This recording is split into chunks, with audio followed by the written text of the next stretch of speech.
All right, so we got this guy all dialed in for you. He's ready to rock. We are using just an 18 gauge dispensing needle here. It's kind of the 2-inch one.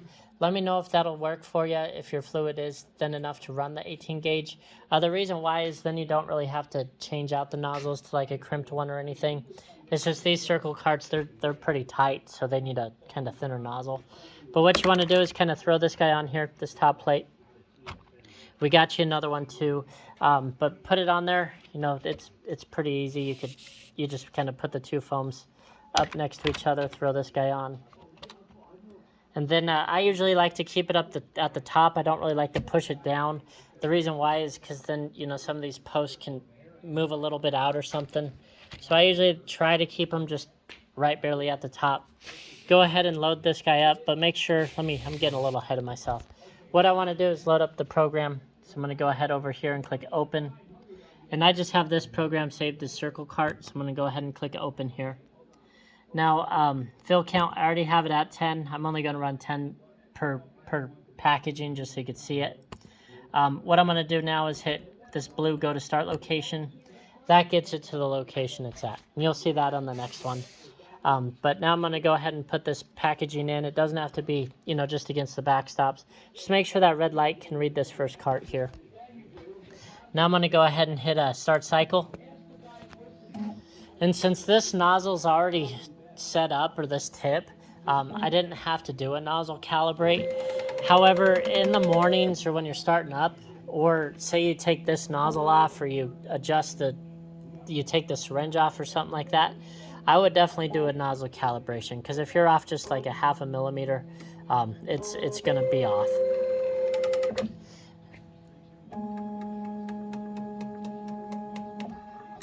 And then, yeah, I kind of like this 18 gauge nozzle on these guys, just better than the crimped one. The crimped, you're so tight that, you know, even the body up here's kind of hitting your post and stuff like that as it goes in there. The 18 gauge is pretty nice. If your fluid can flow through it real good.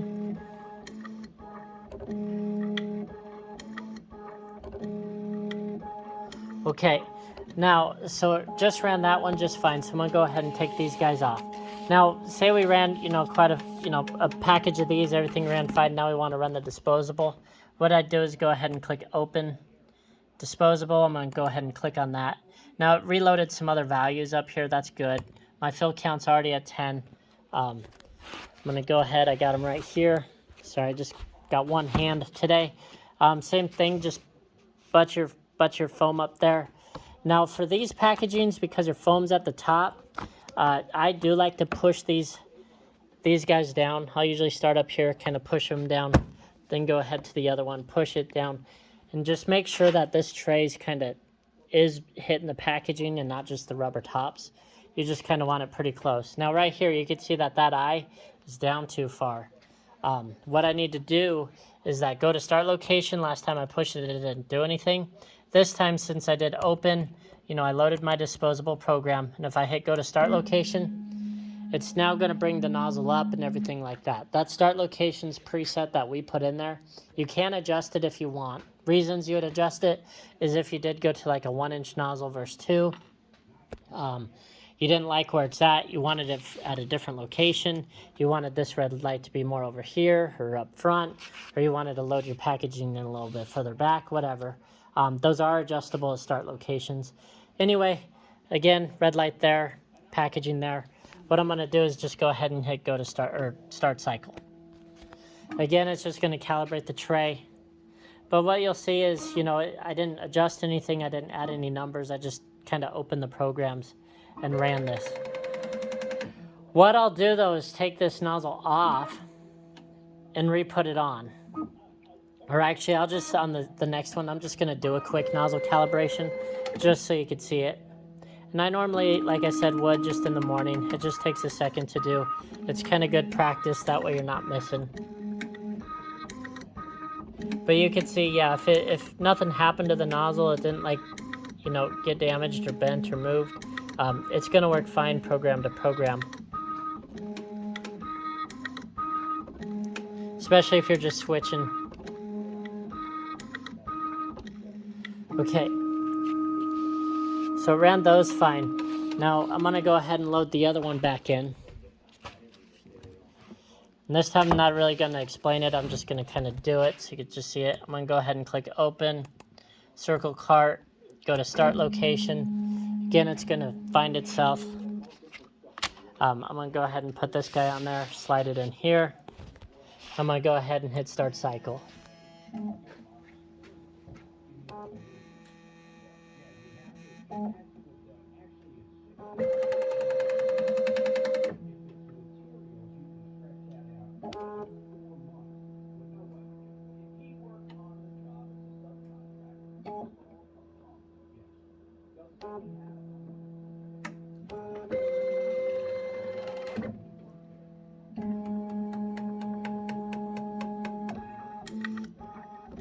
Okay, so you can see everything's pretty good here. Everything's working good. The reason why the nozzle, didn't really move.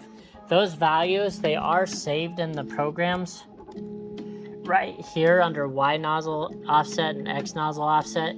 Not really too sure how good you are at manipulating stuff, but you can just manipulate those numbers. Like if it's too far to the right, you could increase that number in different things, but I don't really want to get into that. Now say, we took this nozzle off and back on, or you want to make sure that the nozzle is where it needs to be. What you would do is, just hit your go to start location, but we're already there. Go ahead and hit nozzle calibration. And it's going to look like it's starting the program, but it's just kind of checking out this first cart and getting the measurement off of it. And then it's going to tell you, please jog it. So you're going to use these buttons here, like X minus will bring the nozzle to the left. And then Y minus will kind of bring the tray towards you. And you kind of just jog it around with the computer system. And this part, I usually love to run carts. I usually like to dial it in right on this edge here. It seems to work good with post and everything. And then that way I can kind of see, there's the edge of the post and the edge of the glass. And then I'll kind of hit Z minus because you also dial in how deep you want it to go. So all that looks like it's going in pretty good, and I got gaps on each side. So I'm going to say, okay, that's pretty good. I want it there. One thing I might do is bring it just a hair towards the post, so to the left. And if you want to go down on your jog a little bit, like this 0.5 right here under distance, I could put it to 0.1. Now I am going a little quick on this, but I just kind of wanted to show you it. And then what I'm going to do is click that nozzle calibration again to save that.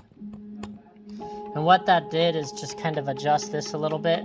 This 4 and 97.1, it just kind of adjusted those. Before we were running 4 and 98.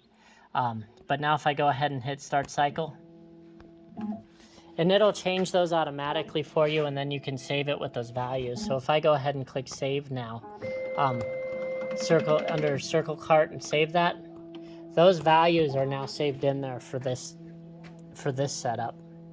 However, I just calibrated it now.